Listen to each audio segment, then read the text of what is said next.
Buenas noches, amigos míos. Después de una semana de ausencia, he regresado. Esta noche les traigo 4 espeluznantes relatos que me ha enviado una suscriptora, todos ellos con brujas como antagonistas. Es bien sabido que en nuestro país las brujas son temidas en muchos pueblos y lugares alejados de la civilización, y se dice que son capaces de transformarse en aves gigantes como guajolotes o en bolas de fuego. Antes de comenzar con los relatos, quiero recordarte que si tú también tienes un relato para contar, puedes enviármelo al correo necronomiconrelatos@gmail.com o por mensaje directo a mi cuenta de Instagram. Ambos enlaces están abajo en la descripción de este video. También podrás encontrar el link a un nuevo proyecto que estoy iniciando con unos amigos de la universidad, llamado Luces, Cámara, Horror. Puedes escucharlo en Spreaker, Spotify o aquí mismo en YouTube. Sé que te va a gustar. Ahora sí, comencemos con estos relatos reales de brujas. En diciembre pasado, una conocida de mi cuñada, de nombre Araceli, le dio una casa para que la vendiera. Esta casa está en Chapultepec, Metepec, Estado de México.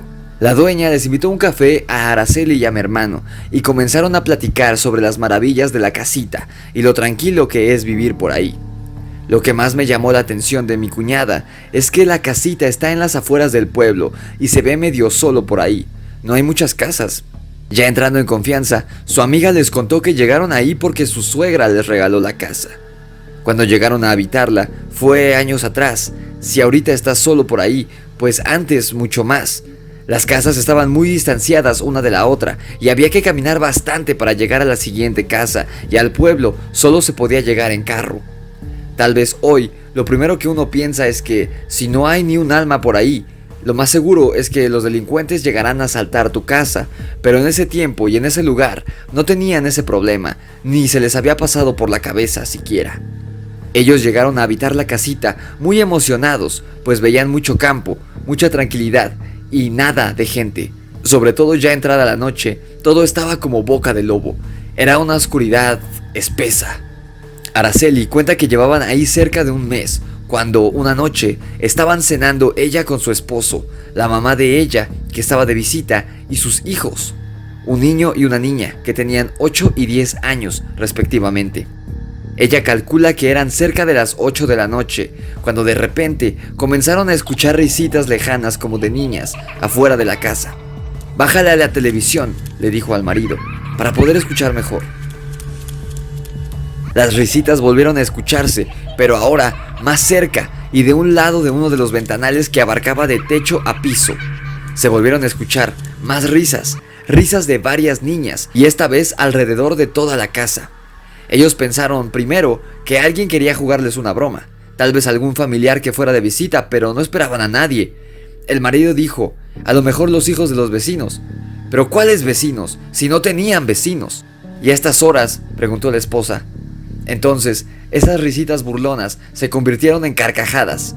Dice ella que eran las carcajadas más maliciosas y burlonas que había escuchado en toda su vida. Un frío espantoso la recorrió, porque esas carcajadas se oían por toda la casa. De repente, no sabían si estaban afuera o adentro, pero se escuchaban por todos lados. Aseguraron las puertas y cerraron las cortinas, porque veían caras blancas que se asomaban con los ojos desorbitados y moviendo los globos oculares, muy rápido, como buscando algo. Ella abrazó a sus hijos, la abuelita los abrazó a ella y a los niños, y el esposo, muy espantado y enojado a la vez, tomó lo único que creyó que le podía servir, un bat de béisbol. «No, Luis, no salgas, eso no es normal, algo está pasando, pero no es normal», le respondió su esposa. La puerta de la entrada empezó a estremecerse como si alguien quisiera forzarla para entrar. De repente, el pobre hombre abrió la cortina para asomarse y con gran horror alcanzó a ver varios pies elevándose en el aire. Cuando cerró la cortina, empezaron a escuchar cómo golpeaban el techo, como si estuvieran golpeando con palos. Se oía que caminaban o que brincaban. La mamá de la muchacha les dijo, «Tenemos que orar, es lo que sabemos hacer». Entonces, siguiendo a la abuelita, se arrodillaron todos en medio de la sala, se tomaron de las manos y comenzaron a orar. Dijo esta pobre mujer que mientras oraban con mayor ahínco, las risas dejaron de ser risas. Ahora eran gritos desgarradores. Además, se escuchaba como si los vidrios de las ventanas de toda la casa se rompieran. De hecho, en algún momento pensaron que ya se les habían metido a la casa, pero cuando todo terminó, fueron a revisar y no había ni un solo vidrio roto. Cuando todo cesó, ya ni siquiera durmieron, solo se metieron todos a un mismo cuarto y esperaron a que amaneciera. Meses después de esta experiencia tan espantosa, los invitaron a una fiesta de cumpleaños de un compañerito de la escuela de su hijo, en el pueblo. Llegando a la casa del niño del cumpleaños, los condujeron a la sala. Algo atrajo la mirada de Araceli a la pared, al fondo de la sala. En esa pared había dos marcos grandes con fotografías en blanco y negro. Uno era el retrato de un anciano y el otro el de una anciana. Abajo de cada cuadro había un tronco de una forma caprichosa. Era un palo delgado y en la parte superior era un poco más ancho. Parecían como cetros. Estos troncos estaban sostenidos por alcayatas de metal de color dorado y muy elaboradas. Araceli le dijo a la mamá del niño cumpleañero: «¡Qué bonitos troncos! ¿Y en esas fotos son tus papás?». La anfitriona se empezó a reír y le dijo: «No son troncos, son bastones de mando. Y sí son mis papás. Ya fallecieron, pero los tengo en un lugar privilegiado porque desde ahí siguen cuidando sus bastones. Ellos eran brujos y muy importantes. ¿A poco no sabías que aquí hay mucho brujo? Aquí en el pueblo, casa donde entres, vas a ver eso. Será rara la casa donde no». En ese momento, Araceli trajo a su mente todo lo que les había pasado la noche aquella, tan terrible, y a partir de ahí, no pudo estar a gusto. Solo fingió tranquilidad un rato más, y con cualquier pretexto, se retiraron de la fiesta. La siguiente historia le pertenece a mi abuela paterna. Mi abuelita Aurelia vivía en un pueblito que se llama San Bartolo Cuautlalpan, en Zumpango, Estado de México. Cuando se casó con mi abuelo, se fue a vivir al pueblo de él, San Bartolo Atepehuacán, que según ahora es un pueblo mágico, pero de mágico no tiene nada. De hecho, antes era pura tierra. Decía mi abuelita que nunca se llevó bien con la familia del abuelo Irineo, que desde que las primas de mi abuelo y ella se conocieron, se cayeron mal. Ella trataba de tolerarlas, pero decía que había algo en ellas que no le gustaba. Decía que la veían con odio y que le hacían muchas groserías. Decía mi abuelita que esas mujeres hacían porquerías. ¿Cuáles porquerías?, preguntaban. Pues que tenían hierbas, animales muertos y figuras como de diablos en su casa. Por eso no le gustaba ir ahí, ni que ellas fueran donde mi abuelita vivía. Mi abuela era muy claridosa y siempre les decía: «No se me acerquen, ya sé quiénes son ustedes, pero conmigo nunca van a poder». Mi abuela era buena persona, pero tenía carácter fuerte. Para ser mujer, era muy firme y decidida, muy bragada, como se dice coloquialmente. Todo lo contrario del abuelo, que era muy pasivo. Mi abuela contaba que en un principio se le murieron varios bebés, que le duraban unos días o semanas y se le morían pronto. Ella decía que la causa de las muertes no era por falta de higiene, de alimento o por descuidos o falta de atención médica. Según ella, sus bebés estaban bien, tan solo llegaban las primas del abuelo de visita y no dejaban de mirar a sus niños.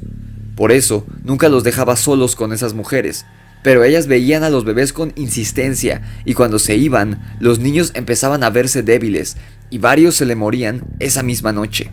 Ella siempre decía: «Esas malditas brujas me mataron a mis bebés», y lo decía frente a ellas y ellas se reían. Mi abuelita contaba que cuando mi papá nació, ellas se presentaron en su casa en ausencia del abuelo e insistieron en conocer a mi papá. Mi abuelita les dijo que no las iba a dejar entrar y no les abrió la puerta. Esa misma noche la despertaron pasos en el tejado de su casita, después risas y le siguieron gritos. Se escuchaban golpes como si alguien quisiera entrar por el techo. Mi abuelita abrazó a su bebé y trató de despertar al abuelo, pero mi abuelo no despertaba. Ante su desesperación, mi abuelita se puso a pedirle a Dios que la protegiera de esas cosas que esperaban afuera. Dice mi abuelita que vio las caras de las primas del abuelo asomándose por las ventanas, que sus rostros hacían muecas grotescas, como si no fueran ellas, muy pálidas y con los ojos extremadamente abiertos, mirando hacia adentro, moviéndose frenéticamente como si buscaran algo, y rasguñaban los vidrios con desesperación. Curiosamente, Ese detalle de los ojos es el mismo que vio Araceli, la chica de la primera historia, y eso me dio terror tan solo de imaginarlo. Mi abuelita solo tenía palos de leña para defenderse. Dice que tomó uno con una mano y con la otra abrazó a su bebé, sujetándolo bien a su cuerpo con su rebozo. Se sentó frente a la puerta con el palo en la mano y les gritó: «Ahora sí, hijas de la chingada, aquí las estoy esperando». Allí estuvo mi abuelita, resistiendo, orando, aguantándose el sueño y el cansancio, hasta que amaneció. Dice mi mamá que cuando mis hermanos gemelos nacieron, esas señoras insistieron en conocerlos. A mi mamá no le pareció extraño, porque, pues, era familia, era normal. Pero la abuelita Aurelia siempre les negó la entrada. Nunca las dejó entrar a ver a sus nietos. Les decía: «¿Qué quieren aquí? Lárguense». Y desde ese entonces, a mi abuelita Aurelia jamás se le volvió a morir un bebé, ni a ningún otro miembro de la familia. Mi mamá dice que cuando era niña viajaba mucho con mis abuelos y siempre lo hacían en tren. Me cuenta que en una ocasión viajaron a Veracruz y llevaban la persiana de la ventana abierta y ella iba mirando hacia la noche. De repente vio un grupo de luces grandes a lo lejos que se movían de forma caprichosa y parecían ir a gran velocidad. Las vio bajar de las montañas y acercarse al tren. A medida que se acercaban al mismo, se hacían más grandes a la vista y entonces vio, literalmente, esferas de fuego muy grandes acercándose a la ventana. «Mira, papito, mira eso». Mi abuelo se puso muy serio y le dijo: «Son brujas, hija». Y así cerró rápido la persiana, la tomó de la mano y la llevó a dormir al camarote con mi bisabuela. Cuando mi mamá empezó a quedarse dormida junto a su abuelita, escuchó afuera del camarote a sus papás comentar: «Han de estar buscando niños». Eso pudo entenderlo cuando se hizo mayor y vivió la experiencia que les acabo de contar. En una ocasión, mi hermano fue a ver una casa para venta. Lo invitaron a tomar asiento en la sala. La casa estaba muy desordenada y sucia. Dice que sintió náuseas porque había un olor dulce en el aire como a loción corriente. Encima de la mesa tenían veladoras encendidas, estampas, hierbas y figuras raras. Estaba él platicando con la dueña de la casa cuando vio pasar en el fondo de la estancia, flotando, a un niño como de 4 años con una batita blanca. Mi hermano no tuvo tiempo de pensar, porque salió corriendo de una de las recámaras una niña como de 12 años. La niña se dirigió a la señora y le dijo: «¡Ya se escapó! ¡Ya se escapó!». Entonces la señora se levantó de su asiento muy asustada. Le puso una loción apestosa a la niña en la nuca. Se puso ella también y le quiso poner a mi hermano. «¿Me permite, joven?». No se preocupe. Creo que están ocupadas. Mejor vengo con más calma en otro momento». Mi hermano se salió de ahí muy espantado y sin saber explicarse a sí mismo lo que acababa de vivir con esa misteriosa mujer y el niño que flotaba. Amigos míos, eso ha sido todo por hoy. Antes de que te vayas, te invito a que te suscribas a mi canal y lo compartas con tus amigos amantes del horror. Comenta abajo si has tenido alguna experiencia con brujas o envíame tu experiencia a necronomiconrelatos@gmail.com. Sígueme en mi cuenta de Instagram, @elgrimorioderix, para contenido diario de terror. Esto fue El Grimorio de Rix y relatos de brujas. Nos vemos en la oscuridad.